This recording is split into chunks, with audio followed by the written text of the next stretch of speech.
Welcome to Covering the Field with your host, Joe Ellison. Hello, sports fans. Broadcasting from Meredith Hall Studios, welcome to Covering the Field, the weekly program that analyzes all sports, handicaps them, and makes predictions. I'm your host, Joe the Answer Ellison, and today we're going to talk about the NBA, baseball, hockey, the USFL, NFL, racing, golf, and our You Got Hosed and Take or Fake segments. We'd like to remind you listeners to email us at coveringthefield@gmail.com. Please give us your feedback, tell us your You Got Hosed stories, and visit our coveringthefield.com website daily to check out our many articles and our picks of the day and week. Find us on Twitter at coveringfield. Last but certainly not least, we would like to thank our amazing sponsors, Sound Foundation and Capitol Studios. First up is our football expert, Big Richard Martin, who is on the road at location in Colorado. How are you doing today? Oh, great out here in beautiful Colorado.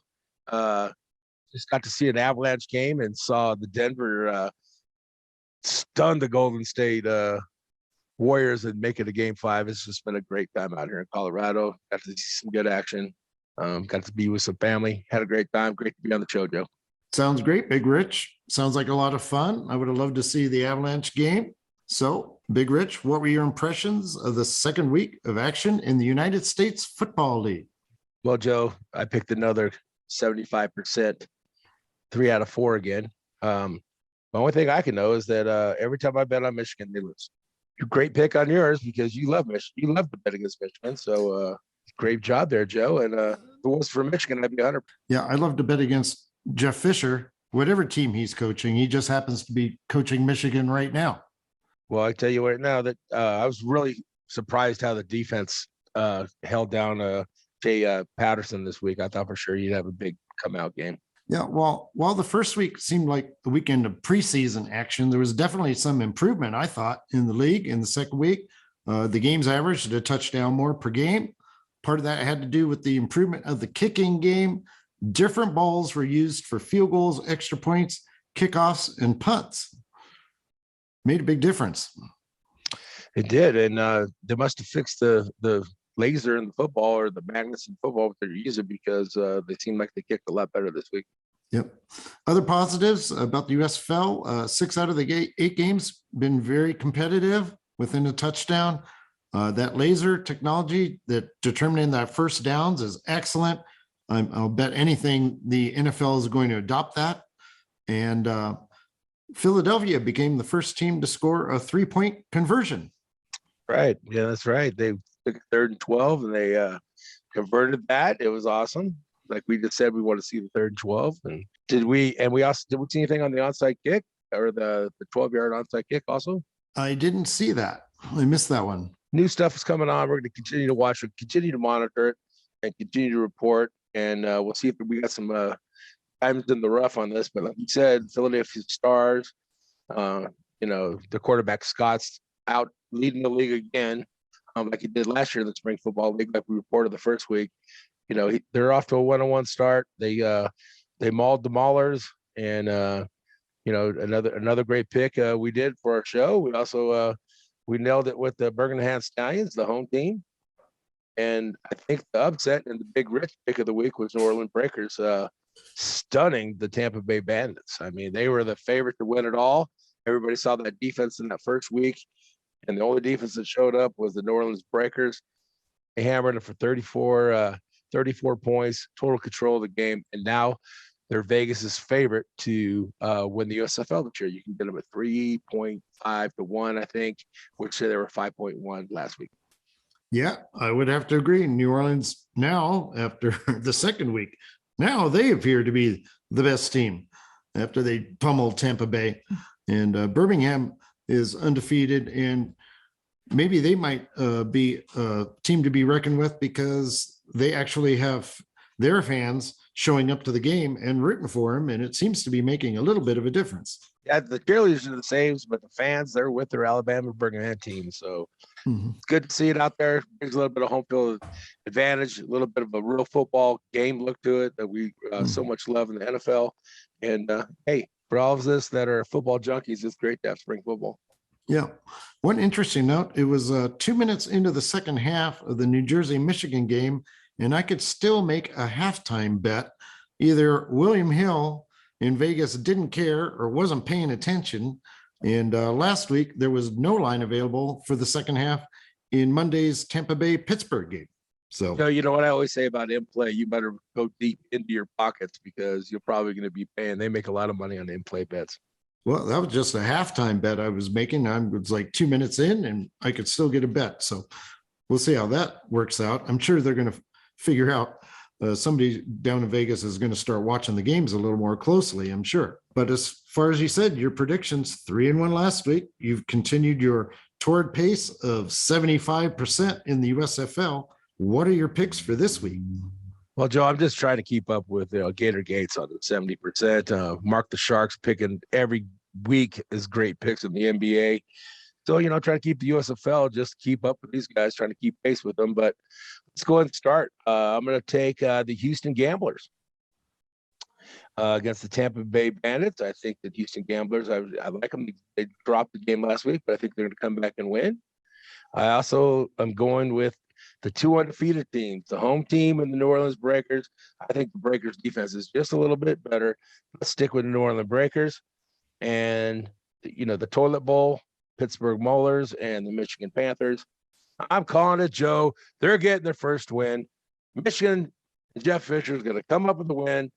And then I'm going to take the Philadelphia Stars on the 6 o'clock game on Sunday against the New Jersey Generals. I really think the Philadelphia Stars you can get some good bets on them right now. They're 5-1. There's some money to be made on those guys right now because I really think that quarterback's probably the best. He's leading in passing and he's also leading in touchdowns. Well, my USFL predictions weren't too shabby. I went 2-1 last week. So I'm going to make some picks again. I'm not going to pick any sides because I'm not sure what's happening with the teams. But Saturday, I like Tampa Bay and Houston under 39.5 points. Tampa Bay gave up 3 points in week 1, then scored only 3 points the second week. So it seems like one or the other is going to happen. Sunday, I'm taking Michigan and Pittsburgh under 38.5 points. We've been talking about Michigan head coach and general manager Jeff Fisher. His defensive mindset and conservative approach so far has led to losses by the scores of 17-12 and 10-6. So 38.5 seems like a lot. And also Sunday, I'm trying New Jersey and Philadelphia over 40 points throughout New Jersey's 10-6 win over low-scoring Michigan. And you've got Philadelphia and New Jersey's other 3 games have scored 40, 52, and 53 points. So those are the 3 I'm going to go with. So you're going to make a pick on the Michigan and the Toilet Bowl? You're going to take Pittsburgh? Or you're going to take Michigan? I would have to take the points with Pittsburgh, but they both look so bad that I'm going to stay away from them. Either one of them. Well, it's one thing to watch though. Now we're like into week 3. So now they have 3 weeks of practice, 3 weeks of games where I think we're going to see a little bit better football and we'll start seeing the better teams pulling ahead. So let's watch and see if anybody makes any bounce backs this week.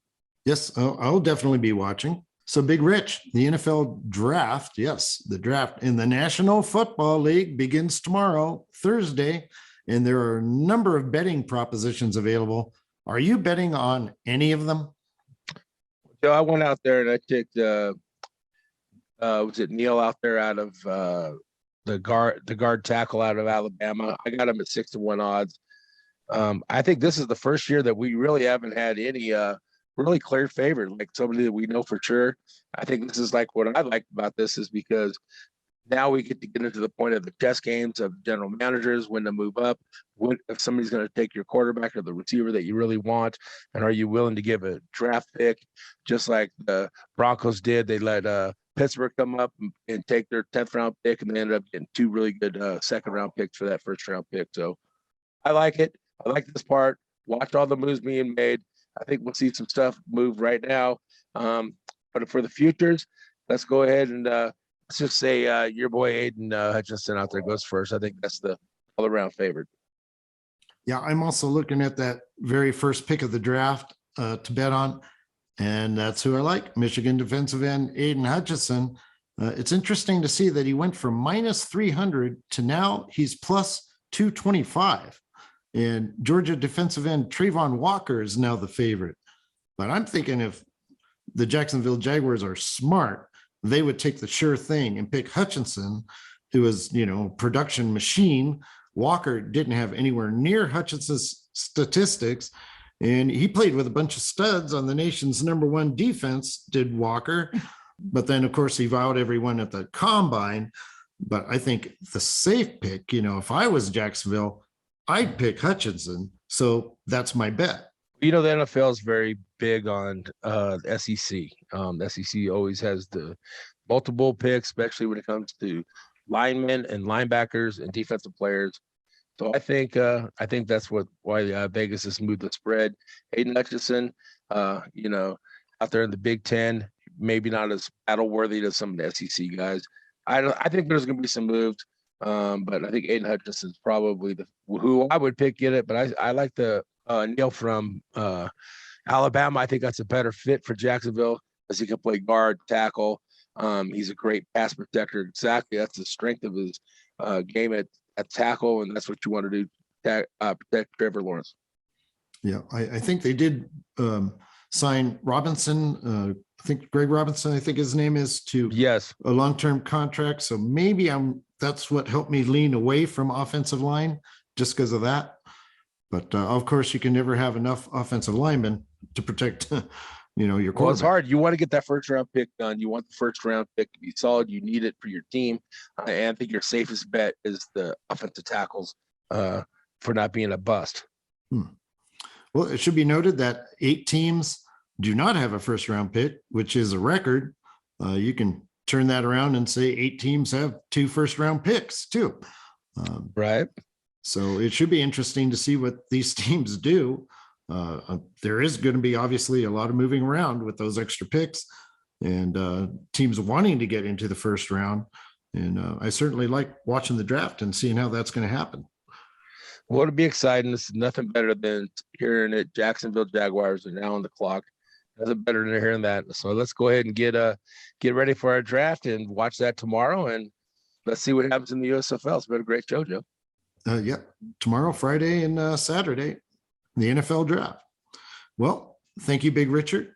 Covering the NBA is our analyst, Marc the Shark Sabella. How are you feeling today, Marc? I'm hungry and I smell the blood, Joe. Let's circle around what we're going to talk about today. Well, what are the big stories so far from the playoffs in the National Basketball Association? Well, my dear friend Joe, you and I have been just waiting for this moment to talk about this. And the major tragic story and train wreck of the Brooklyn Nets finally came to the end the other day. And is there so much wreckage from this? It is just unbelievable. Every player you can think of, including the coach and the owners, have all been talking about the failure in 4 games to the Boston Celtics. So I think we should start there. Oh, well, what would you have to say about this wreckage?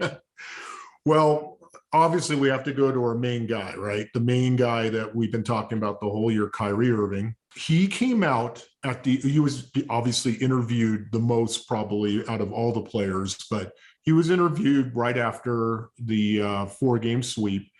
And he basically said that, quote unquote, well, I'm KD's guy. I'm Kevin's guy. I'm going to stick with him. But he and I and the owners are going to look at what players we want to add to the team. And, we're going to stick here in Brooklyn, but we're going to look at it in the offseason and see how we can improve this team. The funny part about that, Joe, was nowhere in his diatribe of information there to the reporters did he say anything about Steve Nash. There seems to be a little hostility between possibly Irving and maybe multiple players and Steve Nash. Steve Nash was quoted as saying Ben Simmons was going to come back for game 4. He was going to be, doing 10 to 15 minutes. And then he backtracked afterwards and basically couldn't be found. But he was basically saying when he was found, I never said that. And I actually thought he wasn't going to play. But he also did that, if you'll recall, Joe, in the middle of the season, right before the trade deadline, and said, oh, James Harden isn't going anywhere. We're not trading him to Philadelphia. So I think, unfortunately, Steve Nash was a pawn the whole time, but it's not making him look good, especially after the 4-game sweep. You also had KD, who wasn't apparently not happy. He didn't play well the whole series. I'm not sure why he's not happy with other people. He should be unhappy with himself for signing a gigantic contract and not living up to it. But basically, Kyrie, is, I think we've just been testing the whole team, testing him. I think it's quite apparent the chemistry is not there. You can blame it on injuries and stuff like that. One last little tidbit that I wanted to share with you, Joe, is Irving broke his 14-hour Ramadan fasting in the middle of the game. I can't remember if it was game 3 or 4. I think it was 3.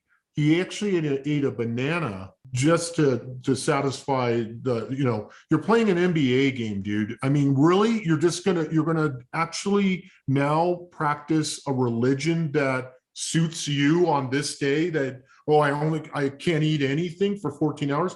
That's why they look so slow and sluggish during that time. So, the whole season, Joe, you and I were talking about this. It was about Kyrie Irving's personal stuff. All it was a personal, just what can I get out of this deal? And that was about it. And that's the end result, a 4-game sweep by the C's. Well, just like we predicted, it wasn't going to take long. We kind of thought at the beginning it would take longer, but after watching a game or two, you could tell which direction this was going.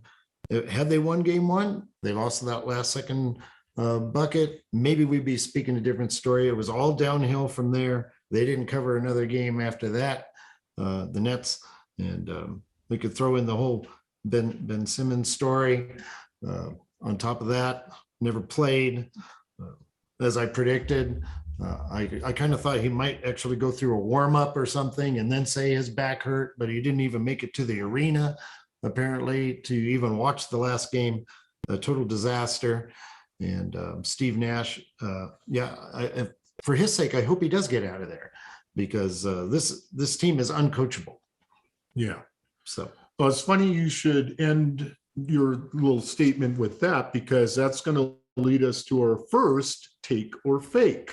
Take or fake. Steve Nash is gone, and he's your next coach of the Lakers. oh God, I'm going to go take on the gone and fake on the Lakers. There's no way he's going to be coaching the Lakers. He hasn't shown that he is a good coach. Why are they going to pick this guy up? I don't see that. And the Nets, they don't like this guy. It doesn't matter who coaches this team. They got no chance. So, they'll have a different coach every year would be my prediction. Yes, I'm going to go take on him leaving. He got thrown under the bus. Apparently the bus that KD was supposed to be the bus driver on from Charles Barkley. And then that's when KD retorted back on the next day and tweeted, what are you talking about? Don't talk to me about stuff like that. So KD apparently was more critical and worried about his image versus his playing and his statistics. So yeah, and then fake. I don't think Steve Nash actually is a very good coach. I didn't see anything from him. I say that's a fake on the second one, but he will be gone and show up somewhere. I guess that's the old question they ask the quarterbacks in the pre-draft, and it says, well, a bus is running out of control. What part of the bus are you going to sit in?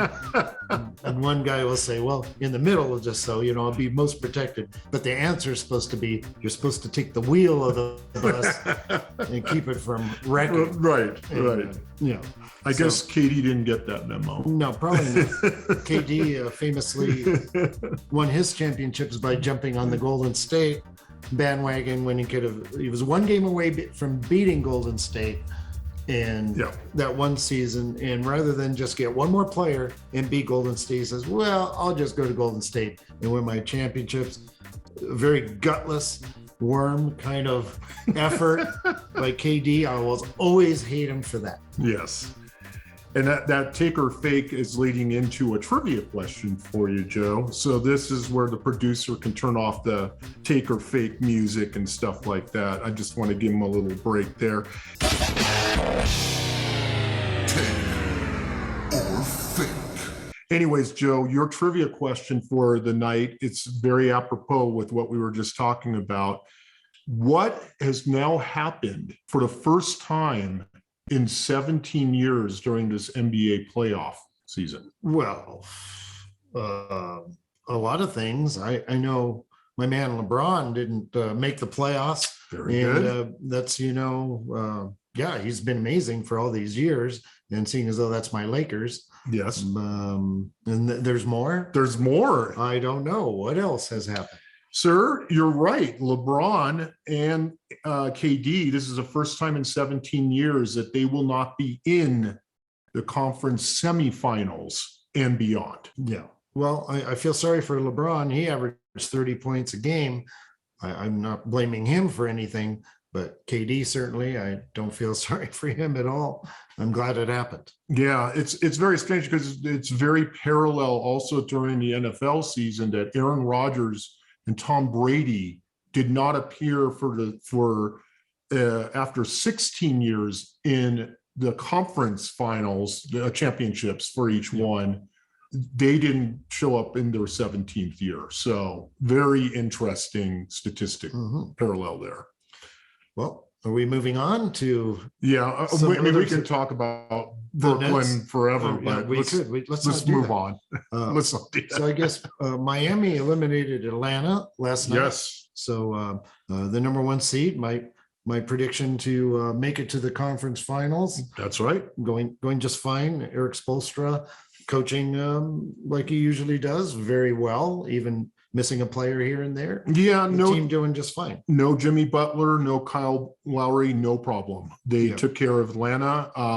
Joe, between the two series that have completed, that makes us 2-0 on our series picks. I just want the listeners to know, I hope you go back and listen to what we predicted, because Joe and I are going to go 8-0 on this bad boy. So I know we're going to go 8-0 because I forgot to bet it before it started.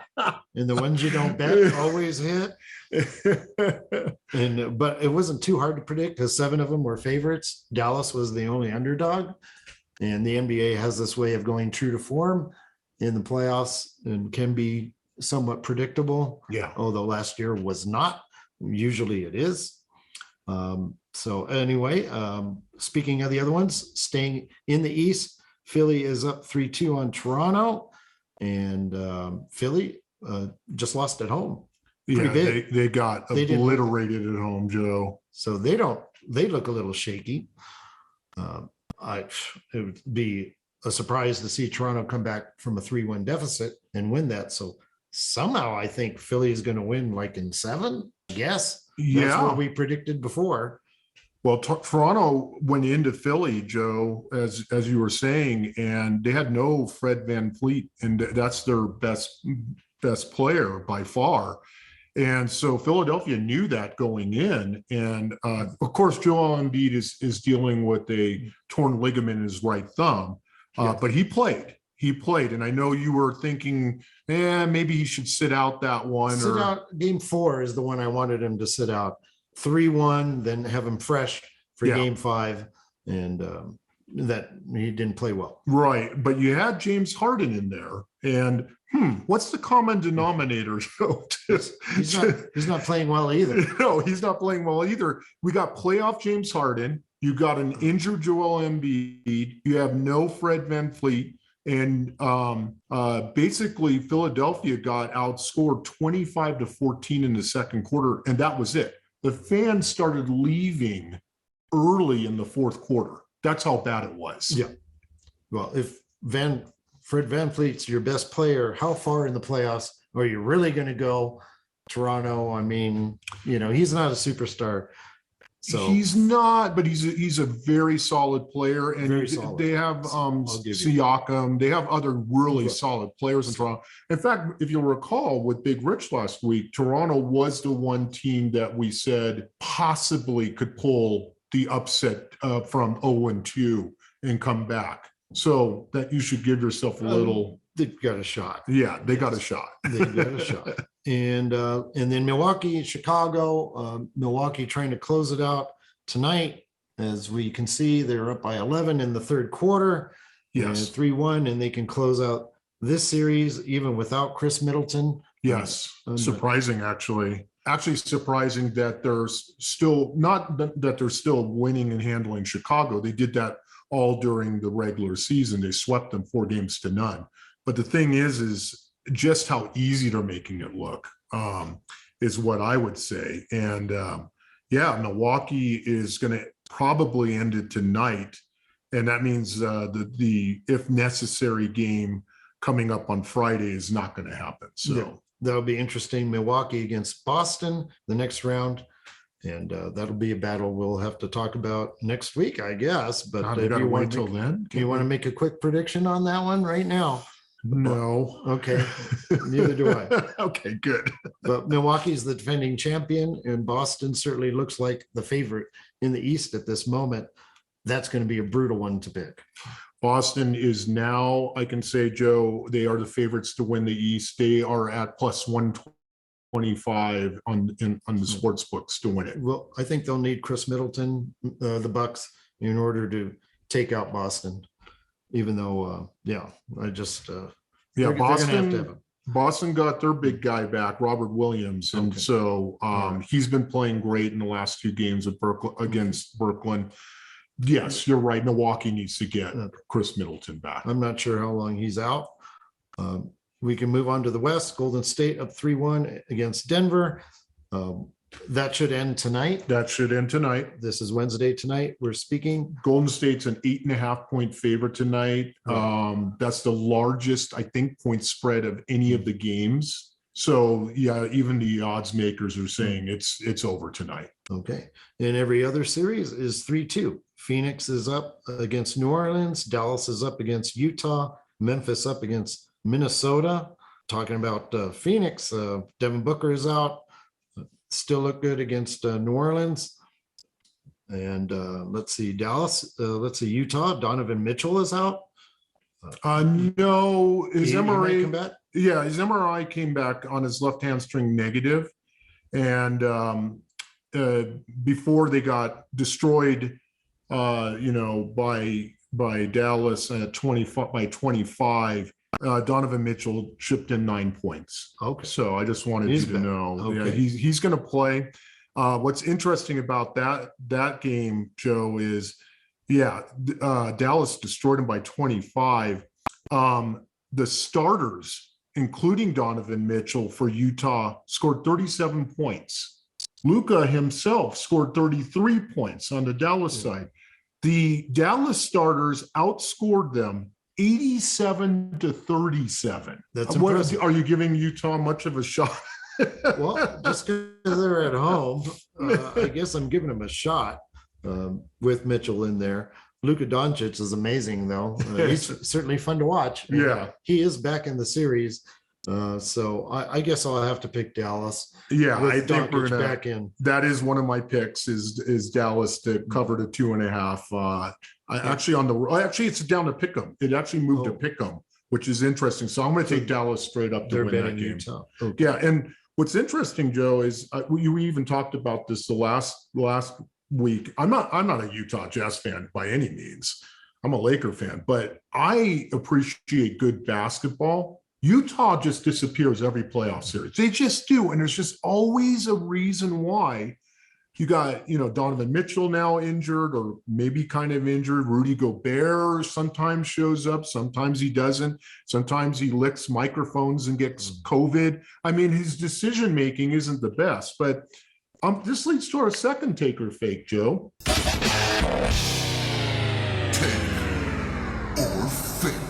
Take or fake number 2, Joe. Quinn Snyder, the Jazz coach. He's gone.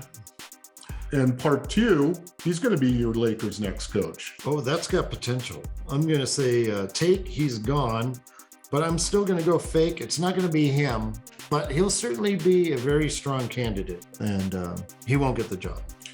Just so I don't always agree with you on everything like I tend to do.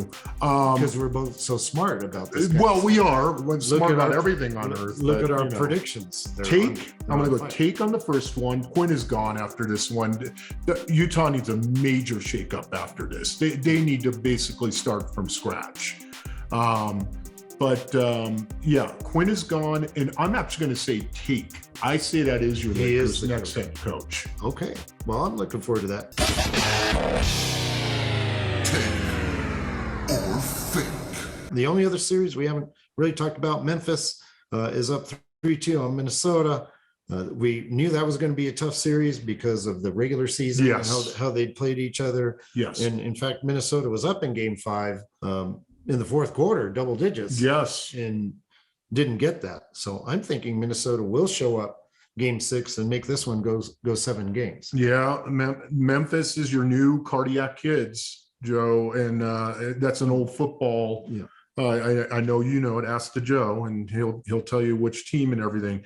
Jaw poured in 30, including the final slam dunk to win it.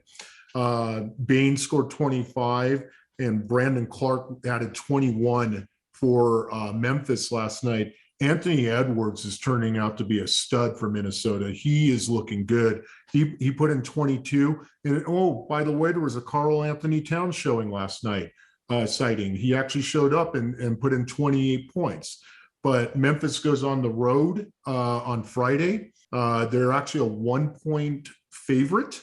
And I'm like you, Joe. I'm going to take Minnesota. I think I'm going to take Minnesota to hold home court, force a 7th game.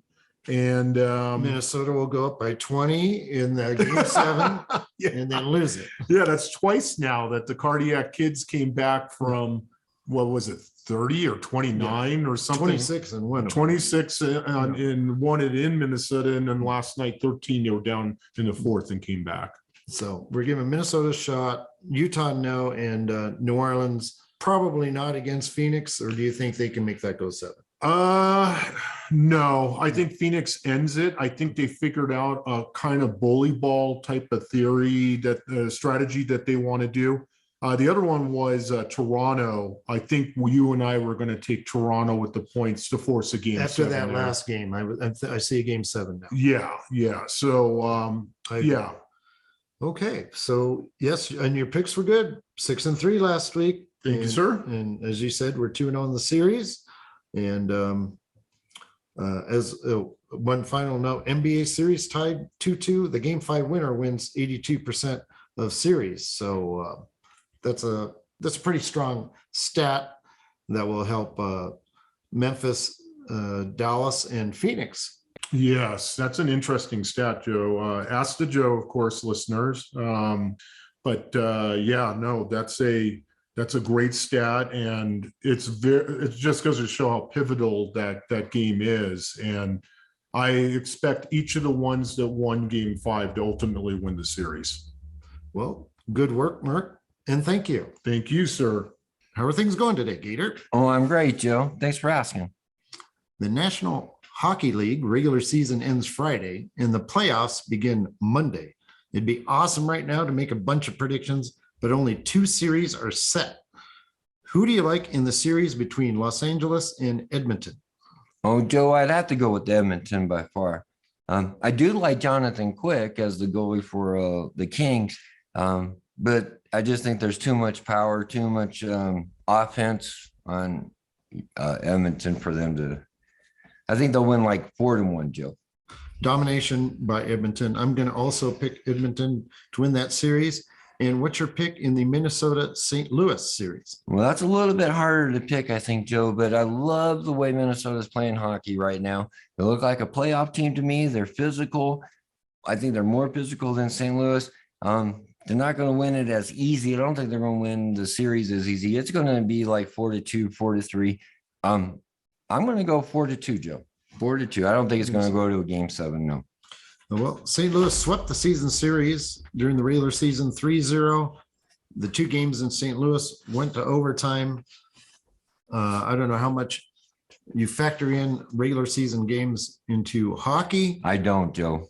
I don't.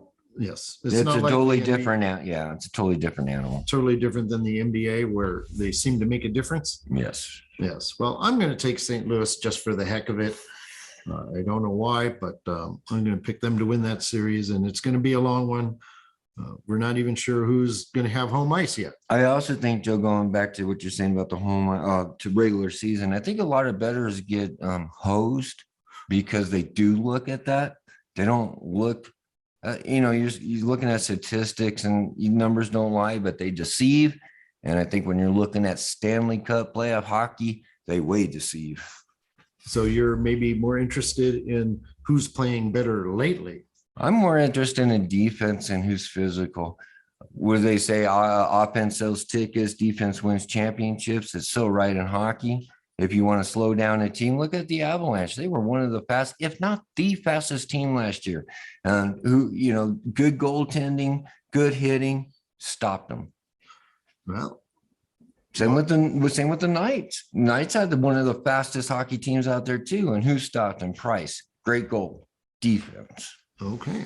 Well, ignoring some of that, which teams are hot and which teams are not going into the playoffs? Well, like you say, ignoring some of that, Joe, you got the Avalanche who have lost 4 straight, Joe, but you're going to tell me that they're going to have a hard time in the Stanley Cup, whoever they play? No, they're going to win either 4-0 or 4-1. It's hard to sweep anybody. So it's hard for me to say 4-0 on anybody. So I'm going to say 4-1, Joe. Regardless of who they play. Regardless who they play.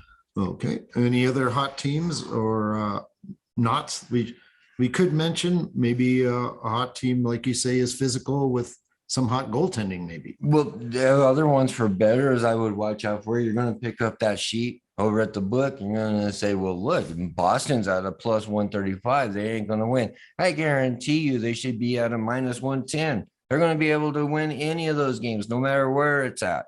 So what if they're seated 7th, 8th, 6th? It doesn't matter in the playoffs. It's a matter of who's going to win or who's going to play hard, physical. Doesn't matter where you're seated. That's right. Hockey has a long history of teams, 8 seeds in conferences, actually winning the cup or going to the Stanley Cup finals. So yes, you can ignore the seeding. So speaking of Stanley Cup, who is your prediction as to who will hoist the Stanley Cup? Well, Joe, I'm thinking, and as beginning of the year, I was thinking it was going to be Boston and the Avalanche, and I was thinking Boston's going to beat the Avalanche at the end. I still like that idea as long as Boston can get past Florida. Now, if it's going to be Florida and the Avalanche back in 1996, I think it was. Yeah. Something like that. The Avalanche are going to win again. I mean, you could throw all the rats out onto the ice you want. I don't care. Yes, the old the plastic rats. Who will ever forget? So, Gator.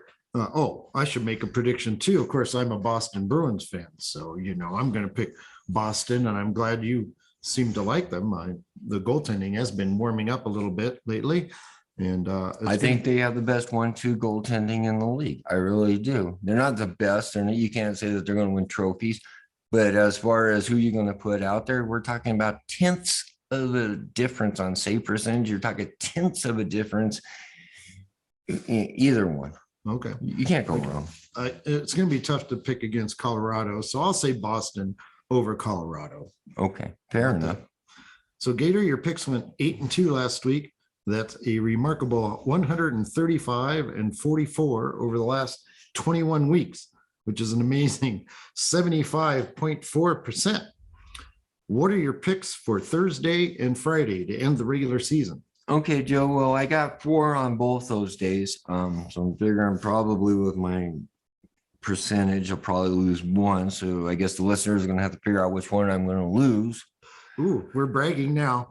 So, okay, let's go. Buffalo over Boston over Buffalo, and Florida over Ottawa. Washington should beat the Islanders, but the Islanders didn't give me a loss last week. yesterday, in fact. Yeah, but I do think that that was a fluke. Washington's going to beat Islanders. And then we got Edmonton over San Jose. Friday, I got 4 of them. Got Pittsburgh over Columbus, Tampa Bay over the Islanders, St. Louis over the Knights, and Nashville over Arizona. And by the way, Joe, I just want to tell you that Dallas did beat Vegas in overtime. Dallas did beat Vegas they in did. overtime last. And Vegas hanging by a fingernail to the playoffs. They need to win both their last games and get some help to make the playoffs. Doesn't look good for Vegas this year. No, it sure And I does. think giving away Marc-Andre Fleury, I think took a little bit of the heart out of the team, and maybe not physically, but maybe more emotionally. And the fans probably didn't like it a whole lot either. No, I sure didn't like it, Joe, but that's me. Okay. Well, incidentally, the Seattle Kraken did not reach their over-under of 66.5 points for the season. The expansion Kraken, they are currently the 3rd worst team in the league, whereas the Vegas Golden Knights went all the way to the Stanley Cup Finals in their inaugural season. What do you attribute that to? Money, Joe. I just think that Vegas went out and spent a lot of money to get what they got, and they went to the Stanley Cup, and that was great. I think that was great for the city, everything. Seattle went the other way. I mean, you had Landeskog they could have picked up. They could have picked up Carey Price, but that was before we knew all his off the ice problems. But still, at that time, I would have taken Carey. And they didn't. They went the other way. They saved money. They have all these draft picks for the next 3 years. They have money to pay those draft picks. I really like the way. Now, I'm not saying they're not going to go to the Stanley or they're not going to go to the playoffs next year. They're not. But once they do go to the playoffs in like 3, 4, 5 years, they're going to be there for a while. So totally different route. Totally Seattle- different route. And I Seattle- like it. I like the way they're building their team. I don't think it's terrible at all. It might not be long before Seattle is better than Vegas. Right. Exactly. If that's Vegas went You're short. Vegas went short term, and there ain't nothing wrong with that. They're looking long term. And there's nothing wrong with that either. well, moving on.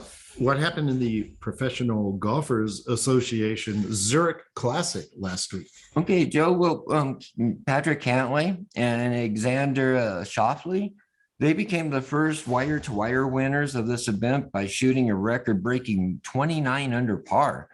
Now, they did finish the first round, and it was the best of ball play, Joe, with a record 59. Now, Sam Burns and Billy Horschel on Sunday was 1 shot behind the leaders after birdieing 8, 10, and 11. But Burns' tee shot on a short par 4 16th went into the water, and on 17th, they ended up with a bogey to put them 3 strokes behind. Now, Cantlay and Schauffele won by 2 strokes.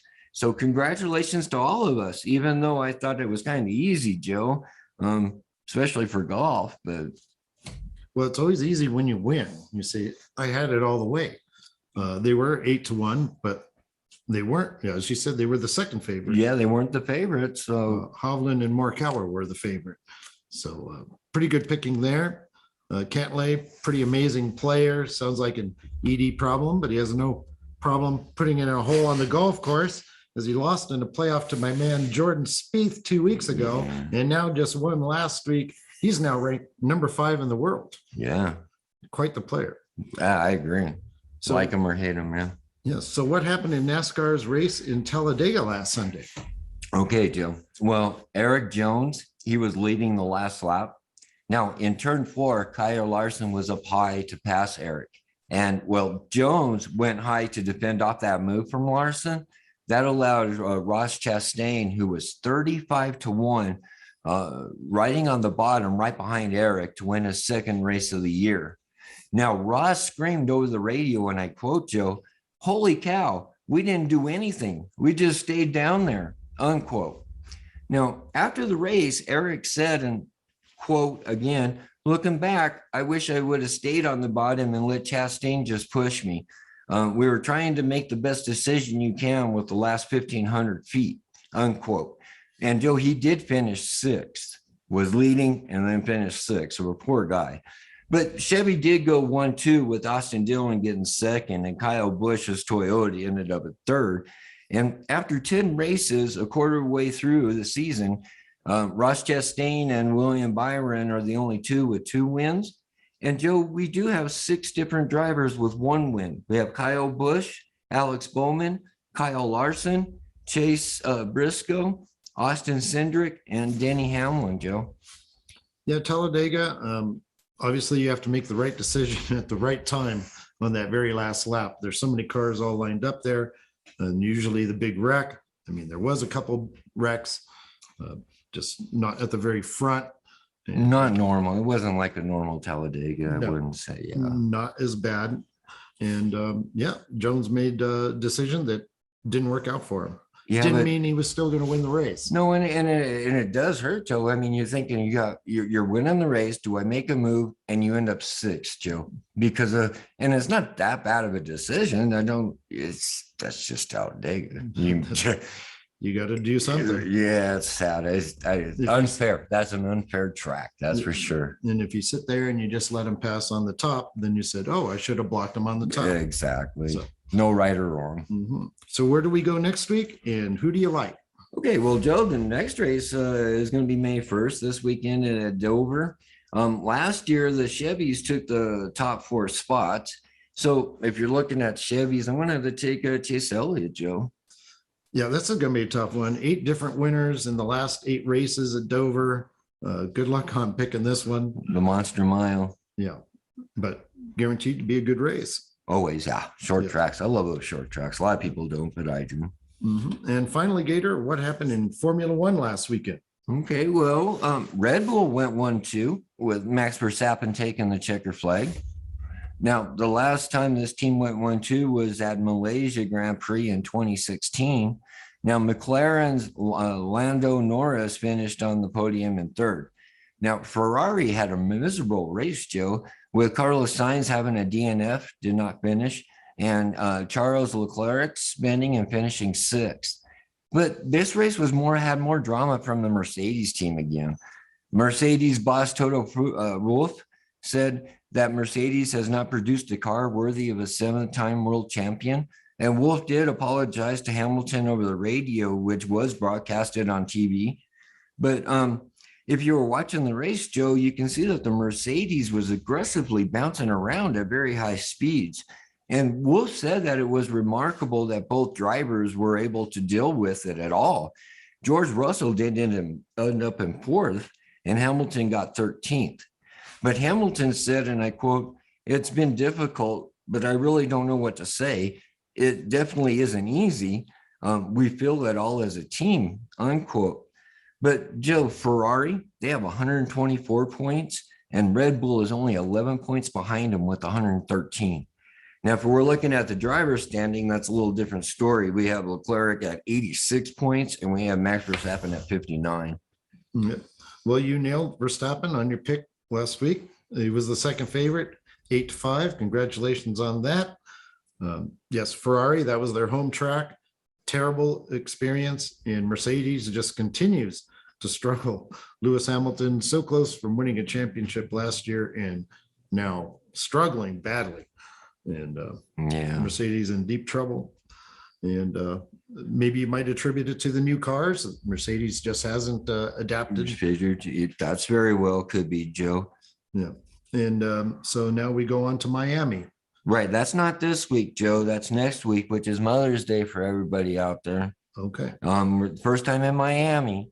Now we have our favorite's going to be Verstappen at a -105 and Leclerc is at a +110. I like Hamilton, Joe. The reason I'm only saying that is because you know that Mercedes is going to be trying their hardest, I think, after this week with the boss over their shoulders.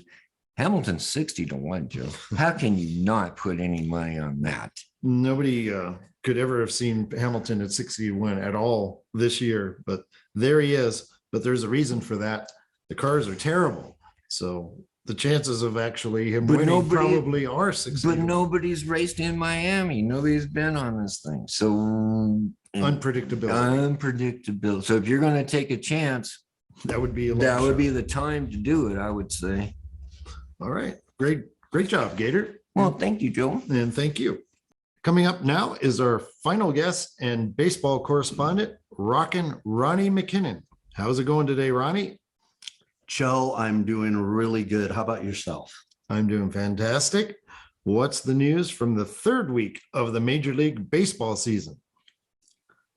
Joe, big news on Miguel Cabrera for the Tigers. Actually became the only seventh player in baseball history to have 3,000 hits and 500 home runs. He's still playing, actually. I think he's at 3,002 now.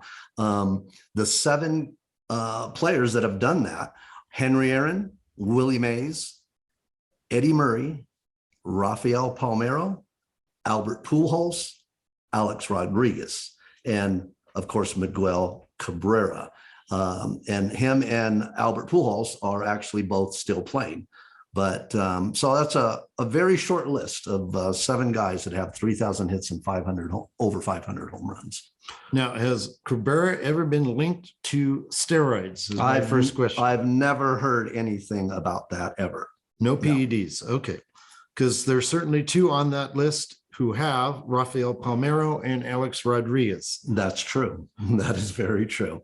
I know we've talked about that before, and a lot of other stats in baseball about having, should they have asterisks behind their name? I know that's been brought up.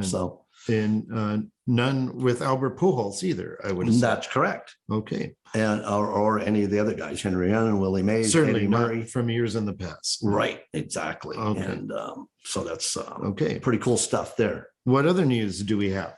Well, Joe, last week, right when we were doing the show, actually, Kershaw for the Dodgers had 7 innings of a perfect game, and he was taken out.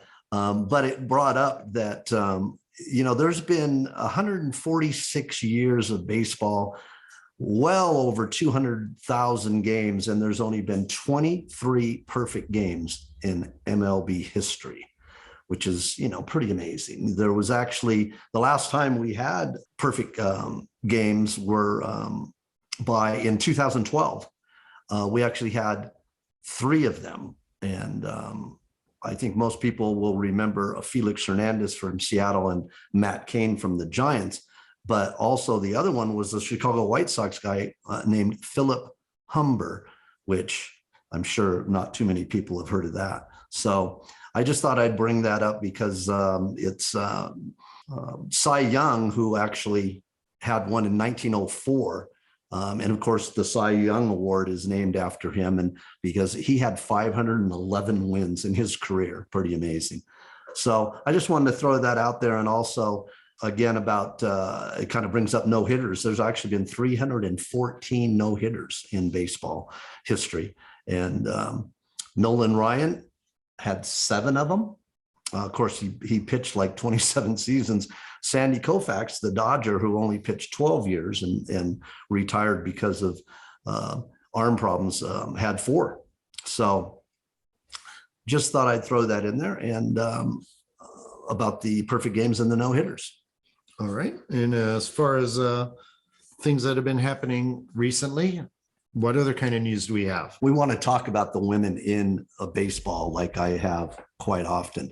And now we have 7 that have become official scorers for Major League Baseball teams.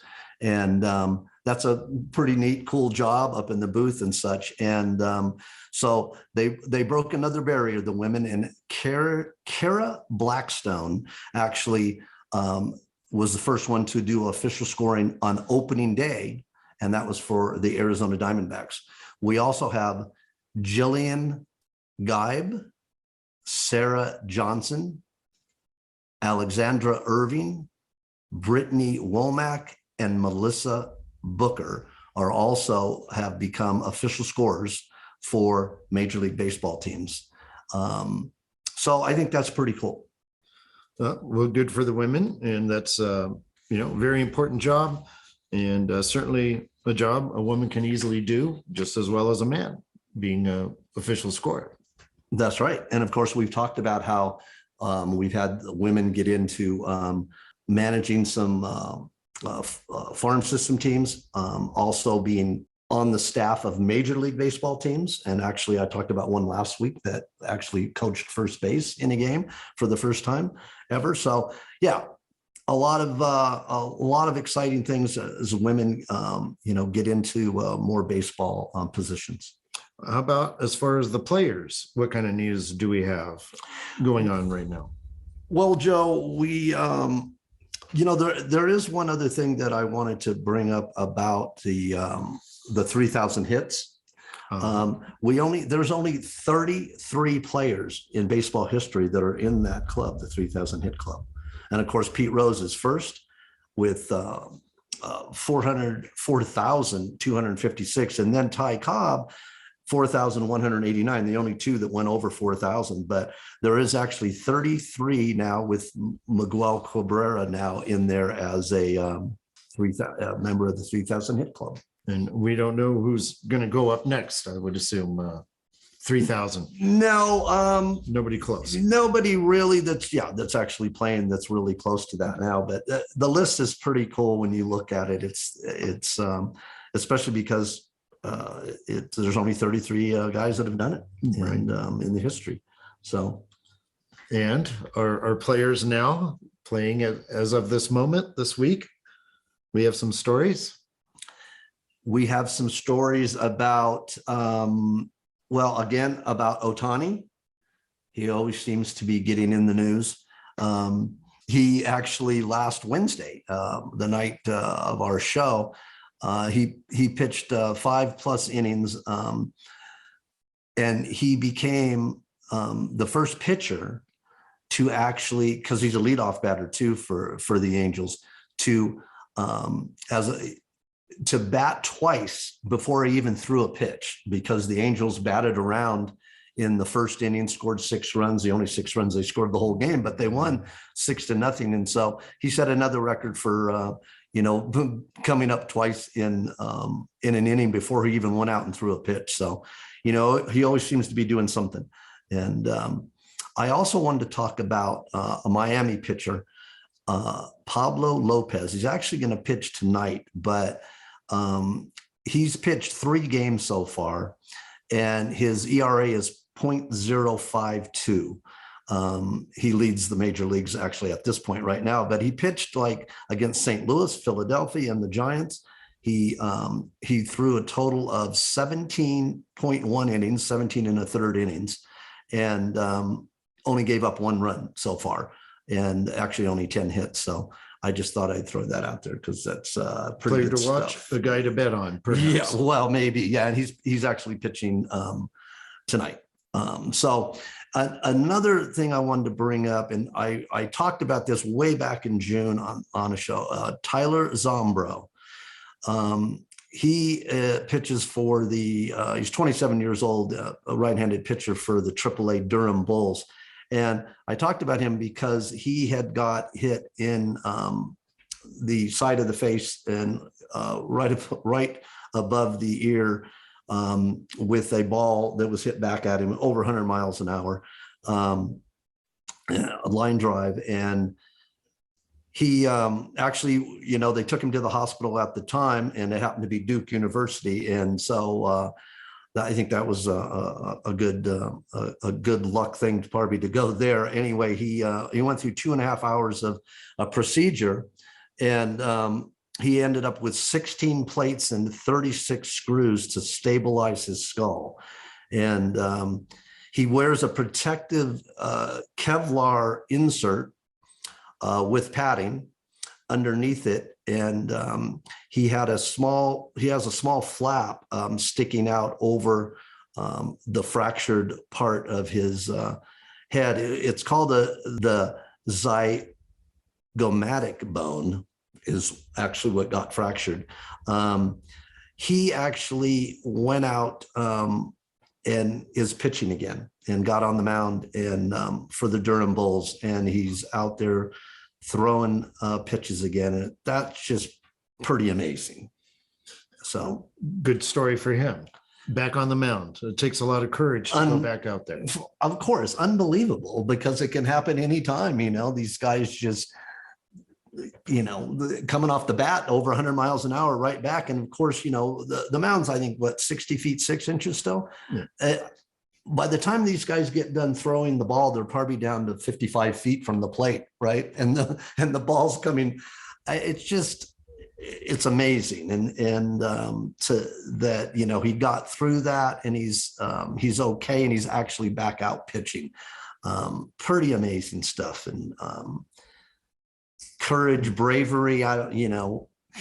I think that's the whole thing about, are you still scared when you go out and do that? Yeah, well, He's got to flinch a little bit. Well, yeah, but that's what bravery is. Yep. Is being scared and still doing it. So, yes. Any other stories before we get to your picks? Well, nothing really heavy on injuries. A lot of teams have them. The White Sox have had quite a few, and that's why they've dropped a bunch of games. They actually won earlier today. But and then, of course, Ronald Acuna Jr.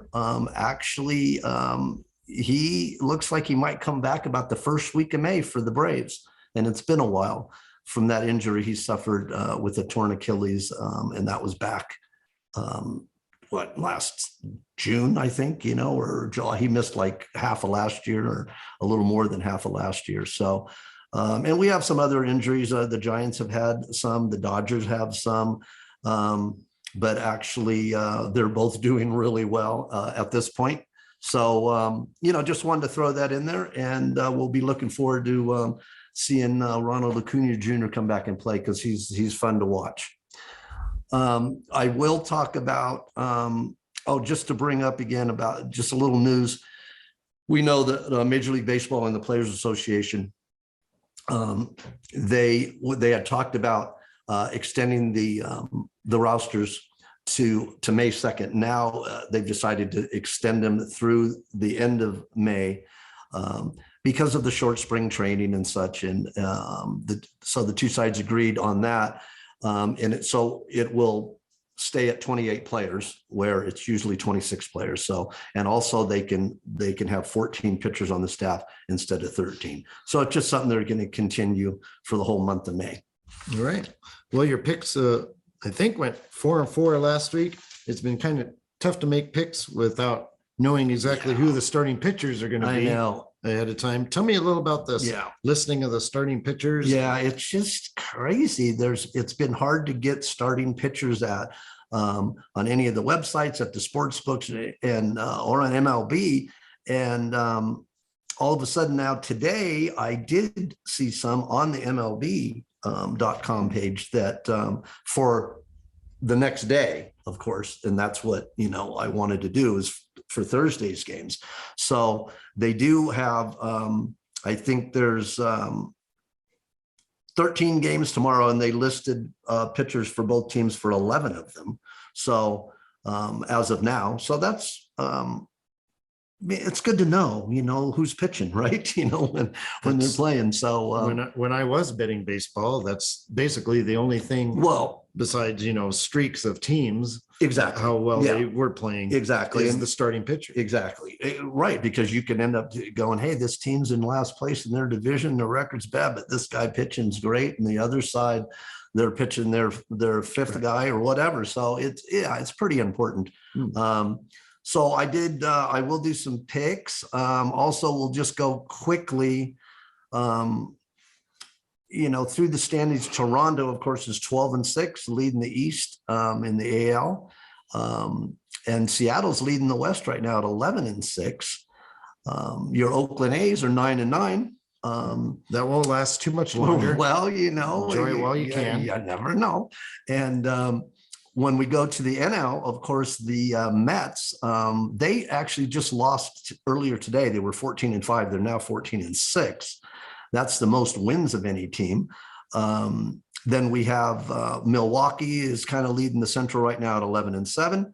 And in the West, the Giants actually are 13-5.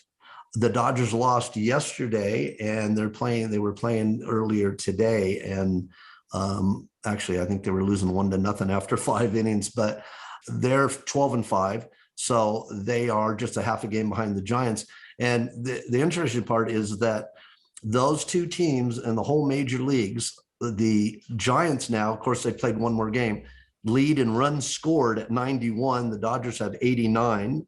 And in runs allowed, the Dodgers lead the whole major leagues and only giving up 43 runs, the Giants only 46. And what's interesting about all that is obviously the pitching's really been good for both of them, because if you look up and down the lineups, I think the Dodgers have 2 guys in the starters that are batting over 300. The Giants have 1, and that happens to be Jock Peterson, the ex-Dodger. So they're both of them aren't really hitting that great, but the pitching is just, especially for the beginning of the year, is just been pretty dominant. And so that'll be interesting to see how that goes. All right. Yeah. And your pick? And my picks, well, this is for tomorrow. I'm Tampa Bay. Thursday. This will be Thursday.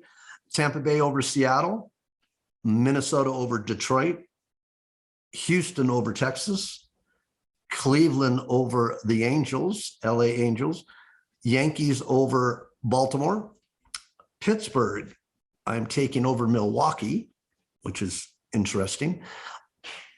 I just like the pitching matchups. Pittsburgh's at home. We'll see how that goes.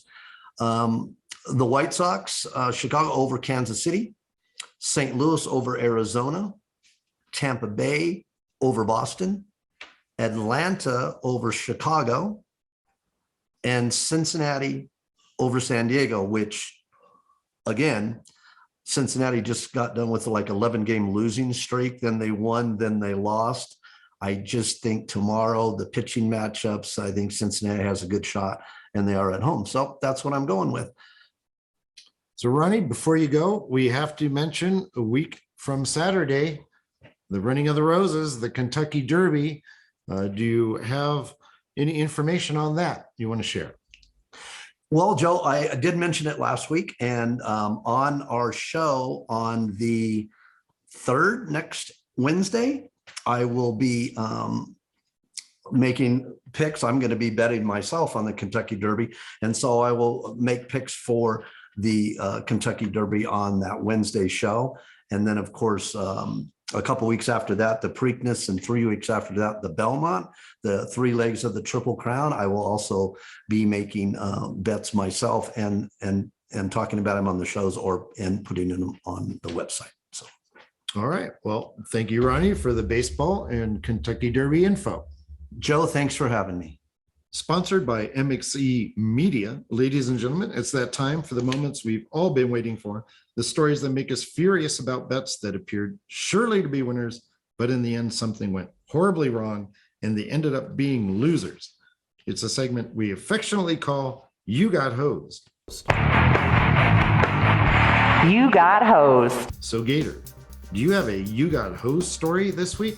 Yeah, Joe. Well, in mixed martial arts, and this actually was on Friday, April 15th, Corey Anderson at a +135 was fighting Vadim Nemkov at a -155 for the Belter Light Heavyweight Championship. Now, at the 455 mark of the 3rd round, Anderson, who was on the top position, went to throw an elbow, and at the same time, Nemkov took Anderson's legs out, and that caused Anderson to fall and headbutt with each other. Now, the referee, Frank Trigg, said that the action was legal blow that caused the cut, but Anderson stopped the bout himself, saying that he didn't hit him, I actually headbutted him.